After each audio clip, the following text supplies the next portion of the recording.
ओम श्री गुरुवे नमः। ओम श्री गणेशाय नमः।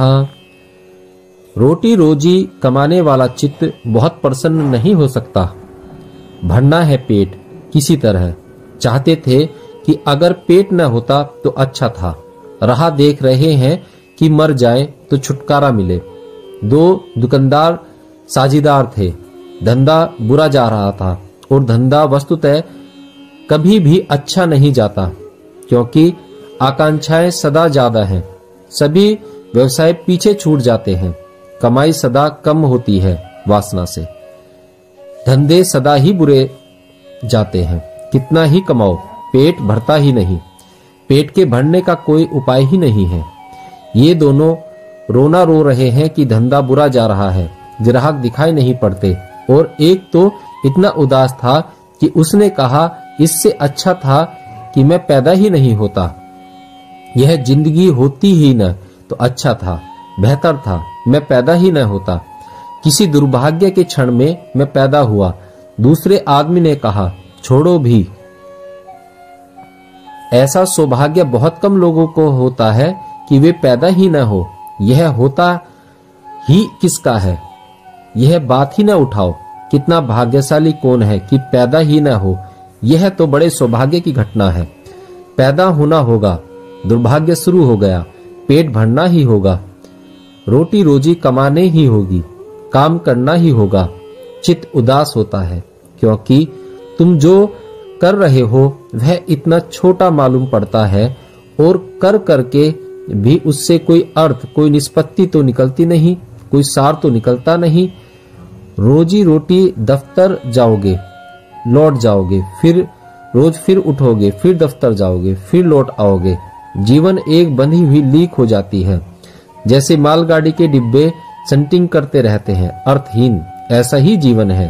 दुकान बाजार घर बाजार संटिंग होती रहती है।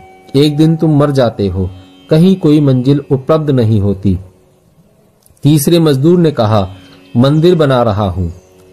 इसके कृत्य में एक सी थकावट है। वह तो मिट जाएगी लेकिन मंदिर रहेगा। वह तो नहीं रहेगी लेकिन उसका कृत्य बचेगा। समय की धारा में यह तो खो जाएगा लेकिन वह कुछ बना जा रहा है जो बड़ा स्थायी है। हजारों लोग पूजा करेंगे। जिन लोगों के जीवन में भी तुम्हें प्रफुल्लता दिखाई पड़ती हो, तुम फौरन समझ जाना कि वे मंदिर बना रहे हैं। चाहे वह मंदिर सच हो कि झूठ, यह सवाल नहीं है कौन सा मंदिर सच है। लेकिन जिस आदमी को भी तुम प्रसन्न देखो, प्रफुल्ल देखो, समझ लेना कि वह कोई मंदिर बना रहा है। वह किसी ऐसे कृत्य में लगा है जो उससे बड़ा है। राष्ट्र की सेवा कर रहा है, समाजवाद ला रहा है, कि स्वतंत्रता का अभियान चला रहा है, कि शहीद होने की तैयारी किए बैठा है, कि गरीबी मिटाकर रहेगा। तुम पाओगे कि उसकी आंखों में एक चमक है, एक प्रफुल्लता है। भगत सिंह सूली पर भी इतने प्रसन्न हैं जितने तुम दुकान पर नहीं हो।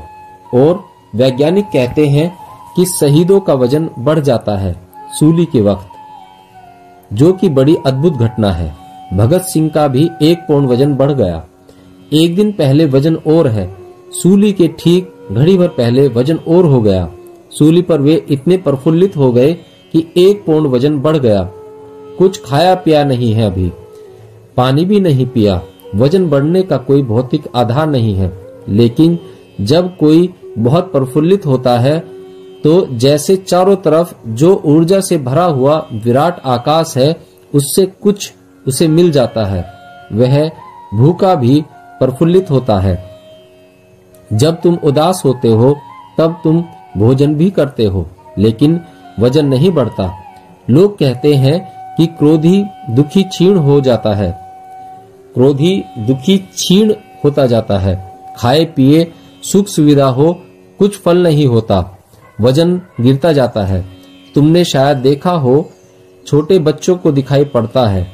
बड़े लोग इससे इनकार कर देते हैं। छोटे बच्चों को कभी कभी तुम्हें भी, जब तुम खुले आकाश में शांत बैठे हो तो तुम्हें प्रकाश के छोटे छोटे बिंदु आकाश में तैरते हुए दिखाई पड़ते हैं। आंख को नीचे लाओ तो नीचे जाते हैं, ऊपर ले जाओ तो ऊपर की तरफ जाते हैं। छोटे बच्चों को यह बहुत दिखाई पड़ते हैं। वैज्ञानिक कहते हैं कि वह प्राण ऊर्जा है। उसी तत्व को हिंदुओं ने प्राण कहा है। वह चारों तरफ व्याप्त है और जब कोई व्यक्ति बहुत प्रफुल्लित हो जाता है तो वे जो छोटे छोटे प्रकाश बिंदु चारों तरफ हैं, वे उसके शरीर में प्रविष्ट हो जाते हैं। उसका वजन बढ़ जाता है। या जब कोई व्यक्ति बहुत उदास होता है तो उसके पीछे संग्रहित प्रकाश के बिंदु, ऊर्जा के कण आकाश में निकल जाते हैं। वह क्षीण हो जाता है, उसका वजन कम हो जाता है। भगत सिंह सूली पर चढ़कर इतने खुश हैं, तुम दुकान पर चढ़कर इतने खुश नहीं। दुकान तुम्हारी सूली से बदतर मालूम होती है।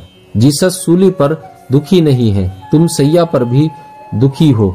बात एक है। बात क्या है?